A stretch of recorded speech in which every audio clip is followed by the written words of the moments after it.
Alhamdulillah saya. Mohon maaf Pak mengganggu waktunya. Ini saya ada tugas dari guru penggerak, yaitu untuk mewawancarai pimpinan atau kepala sekolah 2 sampai 3 pimpinan. Kemudian untuk menanyakan perihal pengambilan keputusan di sekolah.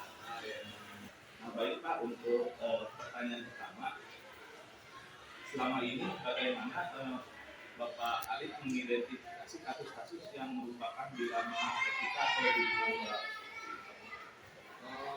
Untuk analisis ya, menemukan adanya menemukan kasus-kasus dilema etik atau bukan, ya paling berasal dari mengenal dulu masalahnya naon, masalahnya apa, terus setelah itu apakah ini nanti masalahnya ya tadi apakah dua sisi yang berbenturan atau tidak, kan ya. Jadi intinya mengenali masalahnya apa, Mengidentifikasi itu. terus efeknya itu akan seperti apa. Oh ya, jangka panjang tadi. Ya, efeknya akan seperti apa dari sisi kanan, seperti apa dari sisi kiri, seperti apa. Nah, sehingga kalau misalkan di sisi kiri benar juga harus diperjuangkan, dari sisi kanan juga harus diperjuangkan, berarti itu dilema etik. Jadi yang paling utama yang menganalisis masalah, menemukan masalahnya, terus nanti efeknya apa. Jadi tidak langsung serta merta ketika ada masalah langsung menjudge, oh boleh masalah itu. Karena kalau misalkan gitu ya di dunia pendidikan, anak yang 2 bulan lagi mau lulus tapi tersandung kasus susah, lulus dan lain sebagainya gitu kan. Di sisi lain itu lebaran, gitu kan ya, mau lulus tapi tersandung kasus dan sebagainya. Kita cari solusinya seperti apa. Intinya poinnya mungkin menganalisis masalah. Setelah dianalisis ya nanti apakah ini ada dua sisi yang harus diperjuangkan, kemungkinan benar atau ya dua-duanya kemungkinan benar gitu kan, seperti itu. Itu sih, itu mah menurut saya bukan secara teoritis ya. Siapa? Tidak apa-apa itu menurut prinsip yang sudah memang sering dilakukan di sekolah.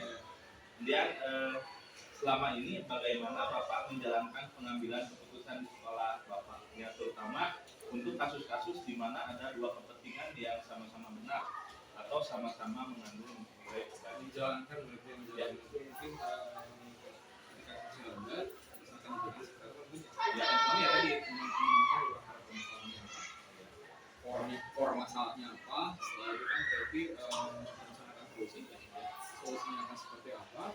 Terus kalau dari segi apa ya, pribadi mungkin ya optimis aja, fokus pada masalah, seperti itu sih. Untuk menjalankannya ya saya berprinsip tidak ada masalah yang tidak bisa diselesaikan. Walaupun ya kadang-kadang kan ini berbenturan, kali benar gitu. Tapi di saya juga kan harus mengupayakan seperti apa yang terbaik. Ya, yang terbaik buat si anak atau siapapun itu. Jadi core-nya lo itu dapatnya masalahnya apa, terus solusinya akan seperti apa, jalankan dengan fokus kepada masalah, tidak kemudian masalah ini jadi overthinking gitu. Ini gede. Kadang-kadang kalau kita melihat masalah ini gede atau enggak, itu udah di kitanya juga gitu. Padahal masalahnya gitu, tapi kalau overthinking dan lain sebagainya, ya sederhanakan aja masalah. Fokus terhadap masalah gitu. Solusi. Baik, terima kasih Pak. Jadi jika ada masalah besar ya disederhanakan. Ya, pada prinsipnya sekali lagi itu melaksanakan usaha. Ya, tadi langkah-langkah prosedurnya sudah sesuai dengan ini. Kemudian hal apa saja yang selama ini Bapak anggap efektif dalam pengambilan keputusan pada kasus-kasus yang dilema etika? Kalau bicara mengenai masalah efektif, ini dari pertanyaan salah satu masih nyambung ya. Efektif itu ya pertama ya kita cari dulu tadi akar masalah seperti apa. Terus setelah itu nanti kita solusinya. Terus setelah solusinya itu juga kita yang lebih efektif kita komunikasi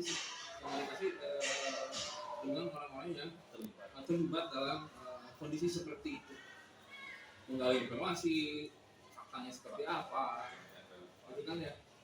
Jangan-jangan kan kita menganggap bahwa ini mah dua-duanya benar tapi ternyata salah. masalah seperti itu gitu. Ya gitulah intinya mah gitu yang lebih efektif ya. Jadi dengan tadi komunikasi juga, komunikasi dari segala arah. Ya betul. Semuanya di sekolah, dari kelas, orang tua, siswa mungkin dari mereka yang akan seperti apa, jadi gitu. Nah sekali ya Pak ya, di LMS juga ada contoh kasus misalnya seperti penggunaan dana bos. Jadi bendahara itu anaknya itu misalnya sakit keras, kemudian tanpa sepengetahuan kepala sekolah, bendahara bos tersebut meminjam sejumlah uang sekitar kurang lebih 50 jutaan. Nah ketika diverifikasi oleh kepala sekolah, kemudian karena adanya tadi unsur kedekatan, jadi kebenaran dengan versus kesediaan, nah sehingga akhirnya bilang kepada kepala sekolahnya, maaf Pak, laporan ini karena anak saya begini-begini, itu ada dalam kasusnya, kita udah juga bersama-sama kasih di kantor. Kemudian kepala sekolahnya ya bagaimana ini harus misalnya seminggu lagi dilaporkan gitu ke mana, ke dinas, ke mana. Ya bagaimana kan solusi yang Anda apa namanya tawarkan atau terapkan. Nah di sana banyak sekali yang bisa dijawab, misalnya dengan kalau misalnya punya uang, kepala sekolahnya ya bisa ya gitu meminjam terlebih dahulu, kemudian bisa juga ke sekolah atau ke rekan sejawat, kemudian dia berkata jujur kepada misalnya guru lain dan termasuk dan sekolah. Nah, mungkin di kasus-kasus itu sepertinya Kemendikbud juga sudah tahu. Jadi kok kasus-kasusnya memang detail dengan kegiatan sekolah, masalah komisi, kemudian tadi penggunaan dana bos, kalau dia kasus siswa, kemudian kasus yang lain juga sama. Kemudian hal-hal apa saja yang selama ini merupakan tantangan dalam mengambil keputusan pada kasus-kasus pidana etika? Tantangannya harus mengambil keputusan yang adil. Adil itu kan belum tentu menurut si A oke, menurut si B oke. Paling gitu sih. Yang adil untuk semua pihak gitu. Semua pihak. Tantangannya itu memunculkan atau menggali solusi atau keputusan yang adil untuk semua lini gitu. Kan ini benar. Iya. Nah, supaya adil kan kumaha eta paling Iya. itu. Rasa keadilan yang paling sulit. Ya. Apakah Bapak memiliki sebuah jadwal tertentu dalam sebuah penyelesaian kasus pidana etika? Misalnya bisa langsung menyelesaikan pada hari itu, atau misalnya memiliki sebuah jadwal menyelesaikannya, misalnya biasanya dikasih waktu seminggu atau sebulan misalnya paling lama. Paling kalau setelah itu tidak jadi spontan lah, tapi tidak langsung memberikan solusi. Karena biar urusan juga harus berkoordinasi dan berbagai pihak. Contoh kalau misalnya solusinya di dulu misalnya, berarti ini yang krusial ya. Yang krusial berarti harus komunikasi dengan pembinaan. Kalau misalkan untuk kasus siswa, ini harus melakukan komunikasinya guru, terus siswa, BP, BK, orang tua dan sebagainya. Sepertinya kebanyakannya ya butuh waktu, tidak langsung memberikan keputusan. Karena sekali lagi perlu pertimbangan yang matang untuk memutuskan. Walaupun yang benar kan salah. Mungkin kan contoh kasus yang ada anak hamil misalkan, ya sisi lain sekali dari beberapa bulan lagi mau lulus ijazah, tapi seperti itu kan perlu dimusyawarahkan secara mufakat dengan yang enggaknya semua dengan masalah siswa tersebut. Nah, kemudian adakah seorang atau faktor-faktor apa yang selama ini mempermudah dan membantu Bapak mengambil keputusan, misalnya dalam kasus pidana etika? Pasti saya bertanggung di komunikasi dengan pihak lain ya, seperti yang saya bilang tadi, ketika ada kasus atau sebuah keadaan dulu harus koordinasi ngobrol dengan pembina atau mungkin dengan yayasan. Jadi ada pihak yang lain, semacam mungkin kalau di sekolah ini terjadi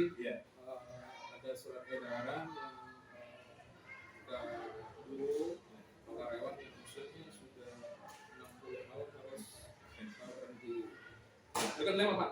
Oh iya betul, dilema ya. Dilema. Sisi lain ada surat ini, sisi lain saya memperjuangkan Indonesia punya honor. Iya. Kalau tidak melalui dia bagaimana? Akhirnya yang saya lakukan komunikasi dengan pihak yayasan, kondisinya seperti apa dan sebagainya. Akhirnya ada solusi. Oke, silakan kalau Dana perlu untuk bekerja, masih bekerja di sekolah itu silakan. Contoh realnya Ya betul, seperti itu. realnya. Jadi banyak di terutama kita kan sekolah swasta ya Pak. Kemudian karena memang satu-satunya penghasilan dari mengajar, Betul, biasanya seperti itu. ya bingung ya. Jadi ya itu komunikasi dengan pihak yang terkait gitu. Seperti itu. Baik Pak, ini pertanyaan terakhir. Nah, dari semua hal yang telah disampaikan, nah pembelajaran apa yang dapat Bapak petik dari pengalaman keputusan dilema ini? Apa ya, pengalaman ya yang berkesan mungkin ya ketika namanya dilema Pak. Dilema, bingung. Bingung ini benar gitu kan. Jadi ya kita harus di apa fokus terhadap uh, masalah tersebut seperti apa. Terus nanti ketika ketika mengambil langkah oke ini diberhentikan, oke ini tidak karena ini dan sebagainya, kita harus teliti. Jadi dengan dilema etik ini juga membuat saya pribadi lebih dewasa dalam mengambil keputusan. Artinya tidak bisa apa ya serta merta karena keegoisan saya. Oke, berhenti misalkan, tidak boleh kerja misalkan. Jadi saya harus mempertimbangkan dari segala arah ketika mengambil sebuah keputusan seperti itu. Pak, terima kasih dari Kemendikbud. Kita bisa mengindahkan 4 paradigma dilema etika, kemudian tadi 3 prinsip dilema dan 9 langkah keputusan. Misalnya sudah mentok tidak ada, nah itu bisa dikembalikan lagi ke 3 unsur utama dalam pengambilan keputusan dilema etika. Yang pertama itu adalah berdasarkan nilai kebajikan, kemudian yang kedua itu berpihak kepada murid. Nah yang ketiga ini yang paling krusial yaitu bertanggung jawab. Jadi ketika semua tadi dilema, paradigma, prinsip dan 9 langkah itu sudah tidak sesuai misalnya, kita kembalikan lagi oleh Kemendikbud itu harus kepada 3 unsur tadi yaitu ya nilai kebajikan, kemudian berpihak kepada murid, yang terakhir adalah bertanggung jawab. Baik Pak, terima kasih atas waktunya. Mohon maaf Pak mengganggu waktunya. Ya, walaupun sudah sore ya Pak ya, bersih. Alhamdulillah. Terima kasih Pak. Billahi taufiq wal hidayah. Assalamualaikum warahmatullahi wabarakatuh. Waalaikumsalam warahmatullahi wabarakatuh. Bismillahirrahmanirrahim. Assalamualaikum warahmatullahi wabarakatuh. Waalaikumsalam warahmatullahi wabarakatuh. Bagaimana Gusti kabarnya hari ini? Alhamdulillah sehat. Mohon maaf Ibu, sekarang saya izin untuk wawancara dan direkam juga untuk tugas calon guru penggerak angkatan 5 Kota Cimahi. Iya, silakan. Mudah-mudahan ibu bisa menjawab wawancara yang diharapkan oleh Bapak. Iya, terima kasih Bu. Ini ada tugas demonstrasi kontekstual yaitu wawancara dengan pimpinan atau kepala sekolah. Nah, di Iya. sini Anda diminta mewawancarai 2 sampai 3 pimpinan kepala sekolah. Iya. Tadi sudah Bu dengan kepala sekolah sendiri yaitu di SMP Pasundan 2 Iya. ini. Nah sekarang dengan Ibu selaku kepala SMA Pasundan 2 Cimahi. Iya. Kemudian ini Bu, jadi ada 8 pertanyaan ya Bu. Yang pertama, selama ini bagaimana di sekolah Ibu dapat mengidentifikasi kasus-kasus yang merupakan dilema etika atau bujukan daya? Kalau menurut saya ini nyambung ke sini terus aja Iya. diterangkan. Oh iya, Jadi boleh. ini 8 pertanyaan tidak satu-satu. Kalau setelah saya baca ya. Oh iya. Jadi ini nyambung ke sini, nanti nyambung dengan sini. Oh iya, boleh. Jadi satu pernyataan dari saya Bisa mencakup bisa semua. mencakup Oh, semuanya boleh. kalau Siap. saya sudah baca ya. Oh siap Ya. Ibu boleh. Jadi gini, nanti tinggal Pak Abdul merangkum apa yang Ya. saya inikan ya. Ya siap. Jadi ada dilema bahwa seorang siswa masuk ke sini dengan punya keahlian sepak bola. Dia klub di suatu klub Sepak bola. sepak bola yang ternama, Bang. tapi formalnya di sini. Yang menjadi masalah dia ke sini kalau tidak ada kegiatan di klubnya baru dia bisa tetap buka sekolah di sini. Tapi kalau dia ada kegiatan di klub latihan, dia berada di sana. Nah, di sini dilemanya jelas ya Pak, ini dilema. Sedangkan di sini menanamkan kehadiran, disiplin, karakter dan lain sebagainya. Di sini ada hal yang kecilnya. Hal yang kecilnya itu mungkin nggak tahu poin keberapa ini di yang Bapak paradigma itu. Poin kecilnya dia sendiri dan banyaknya guru-guru. Nah, guru-guru jelas bahwa guru-guru tidak akan memberikan nilai yang sesuai dengan untuk naik ke jenjang yang lebih tinggi. Tapi di sini si anak mempunyai potensi yang bagus. Nah, saya mengambil suatu kesimpulan bahwa di sini harus betul-betul mengambil keputusan yang bijak, karena tidak semua siswa yang mempunyai kesempatan dan kemahiran sepak bola di klub yang ternama, tidak semua. Sehingga di sini kita harus betul-betul mengambil kebijakan bahwa mungkin di sini ada keadilan atau kasih sayangnya, dia dengan punya kemahiran sepak bola bisa hidup untuk masa depannya mungkin ya, jangka panjang. Nah, tapi di sini Bapak Ibu guru tetap tidak memberikan angka nilai yang memenuhi syarat. Di sini mungkin kita diberikan Bapak Ibu gurunya diberikan pengertian bahwa di sekolah bukan berarti harus pintar matematika saja. Kebetulan saya guru matematika, bukan pintar matematika, fisika, biologi, tapi juga harus mempunyai karakter. Nah, di sini dengan kita tahu kalau dia di sepak bola di klub, insya Allah karakternya bagus karena disiplinnya, kejujurannya dan lain-lain.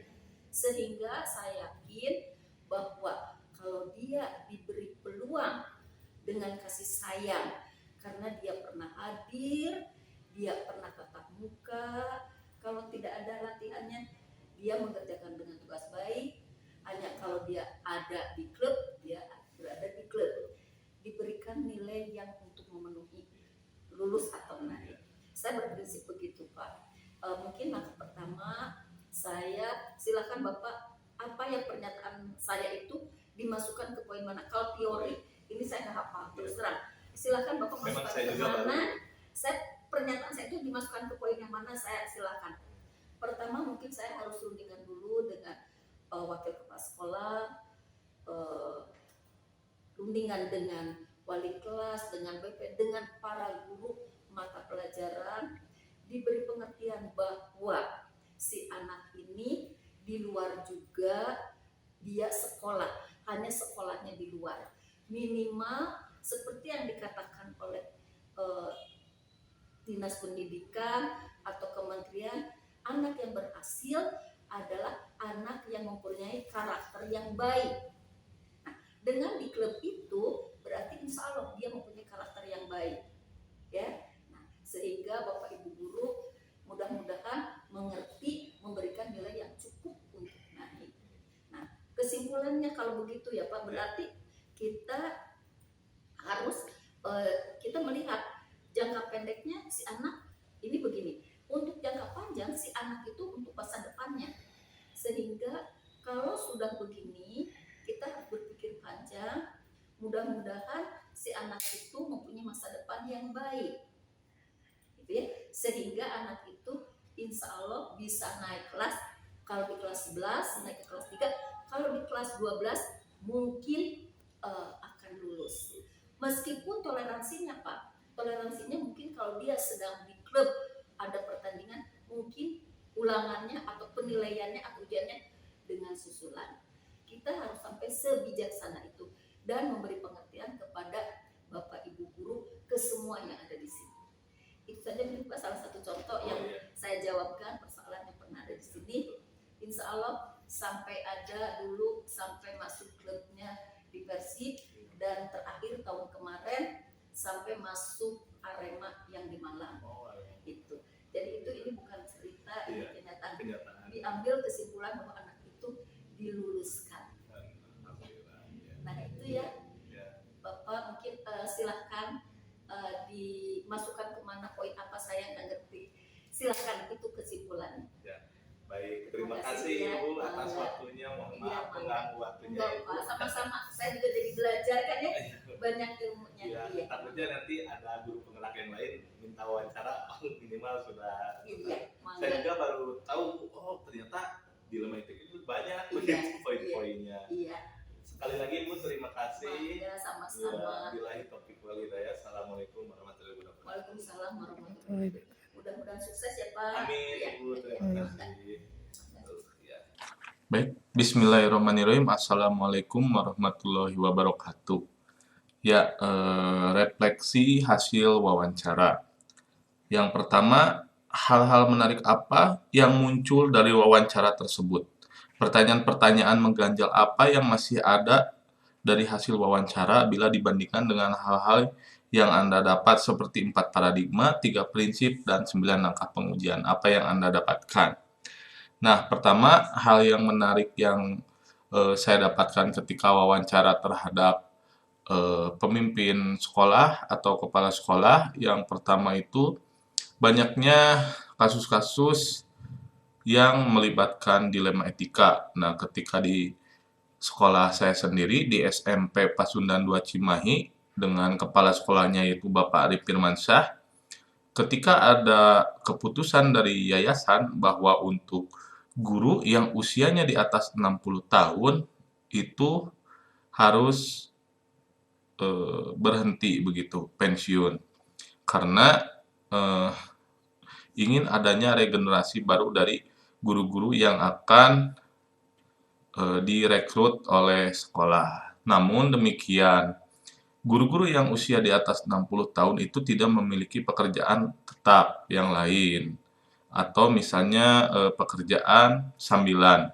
Karena fokus hanya menjadi guru honor di sekolah sudah lebih dari 30 tahun. Itu juga menjadi pertimbangan dilema etika dari aspek keadilan dan rasa kasihan kepala sekolah terhadap guru tersebut.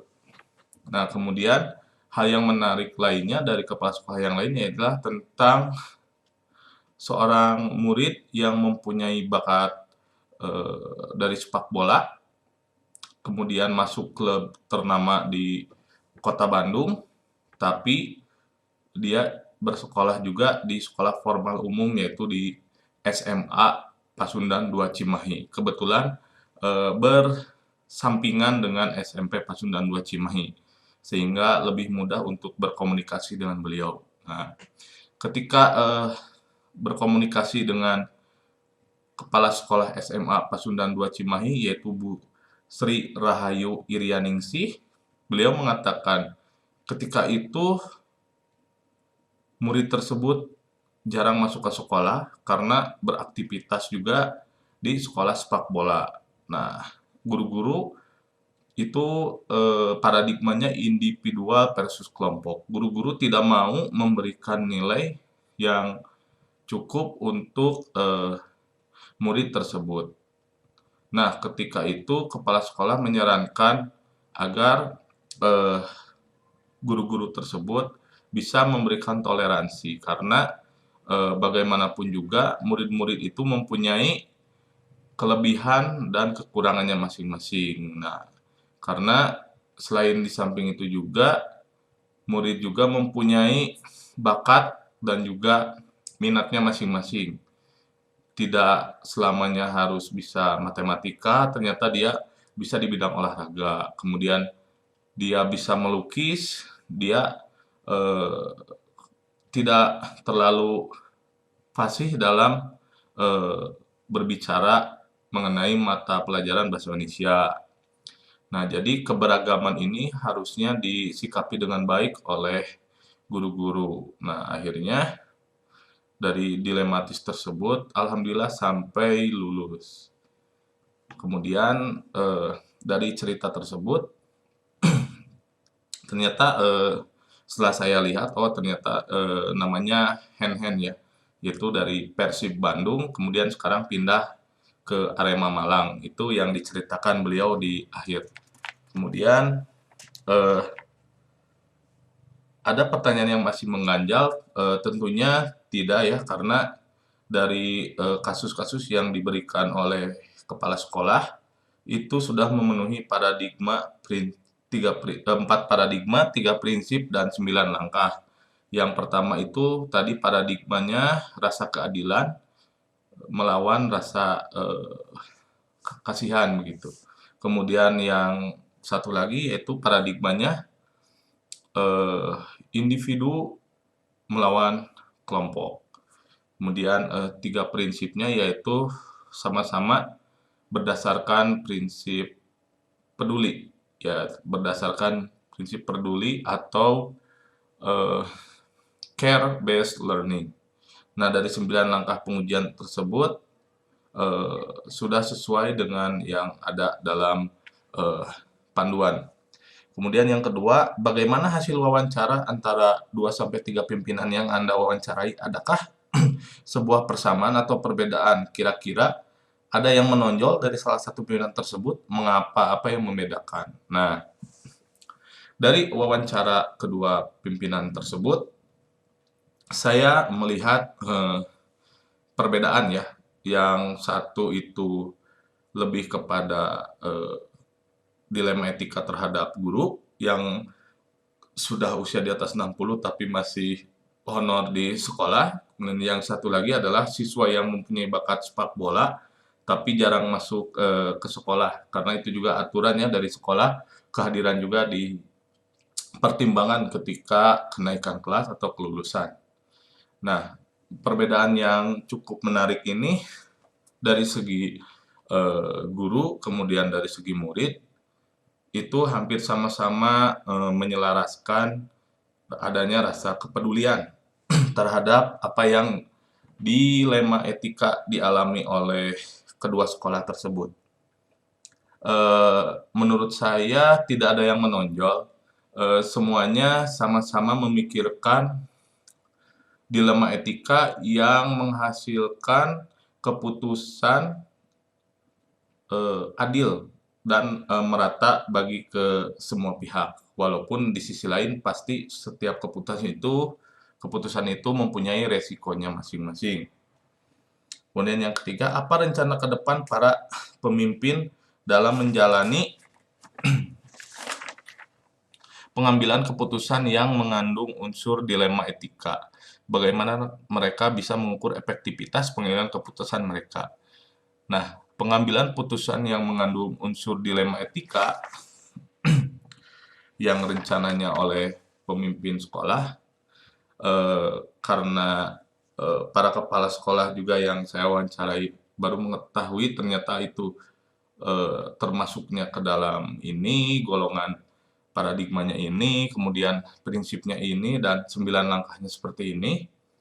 Nah, pada dasarnya dan sesuai dengan arahan dari LMS-nya juga, ketika 4 paradigma, 3 prinsip dilema etika, dan 9 langkah mengambil keputusan itu kurang menunjang, itu kita kembalikan lagi kepada 3 unsur dasar. Yang pertama adalah nilai kebajikan, yang kedua adalah berpihak kepada murid, yang terakhir adalah bertanggung jawab. Nah, rencana dari para kepala sekolah tersebut akan menerapkan unsur yang paling utama, yaitu nilai kebajikannya seperti apa, kemudian keberpihakannya kepada murid, kemudian yang terakhir adalah tanggung jawab sebagai seorang pemimpin. Itu rencananya ketika menemukan kasus-kasus yang masuk ke dalam 4 paradigma dilema etika. Kemudian bagaimana mengukur efektivitasnya? Yaitu tadi melihat dari berbagai macam sisi, keterangan, dan fakta-fakta relevan.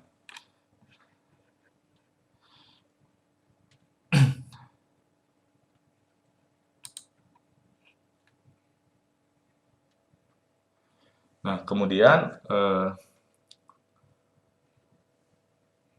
dengan fakta-fakta relevan tadi, kemudian didukung oleh berbagai macam pihak yang terlibat di dalam pengambilan keputusan akan menghasilkan efektivitas pengambilan keputusan yang akan dilakukan.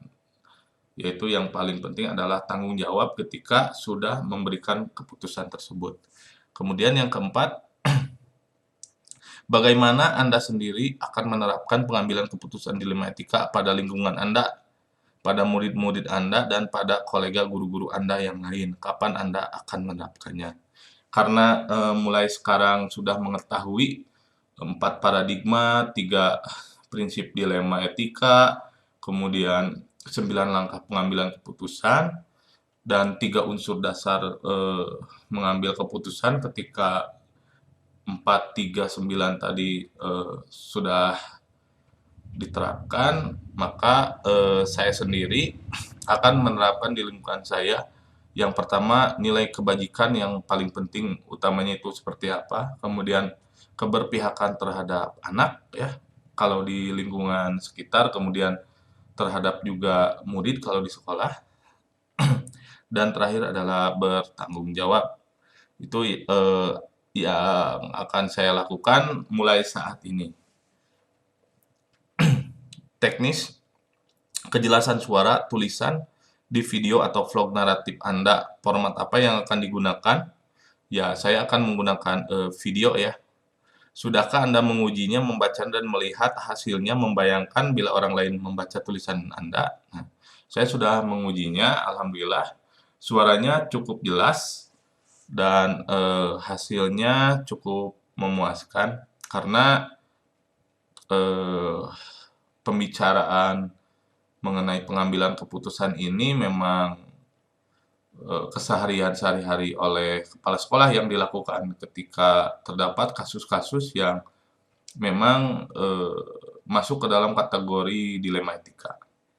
Kemudian yang keenam, durasi waktu atau panjang tulisan, apakah sudah diuji untuk maksimal dan minimal waktu berbicara, atau apakah sudah ditinjau isi panjang tulisan Anda dan kepaduan intisari materi yang Anda ingin sampaikan. Ya, jelas kepala sekolah yang saya wawancarai baru mengetahui dilema etika itu seperti apa, sehingga pada awal wawancara saya sedikit berbagi informasi mengenai dilema etika itu seperti apa, sehingga beliau langsung bisa membayangkan, oh iya ini masuknya kategori ini kategori ini.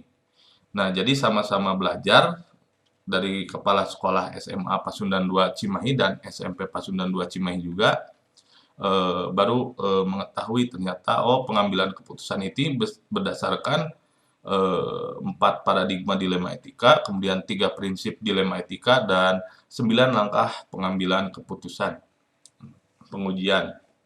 Nah, durasinya untuk kepala SMP Pasundan 2 Cimahi, Pak Arif Firmansyah, itu saya sudah melihat 22 menit 55 detik. Ya, cukup lumayan waktunya karena menceritakan tentang kasus.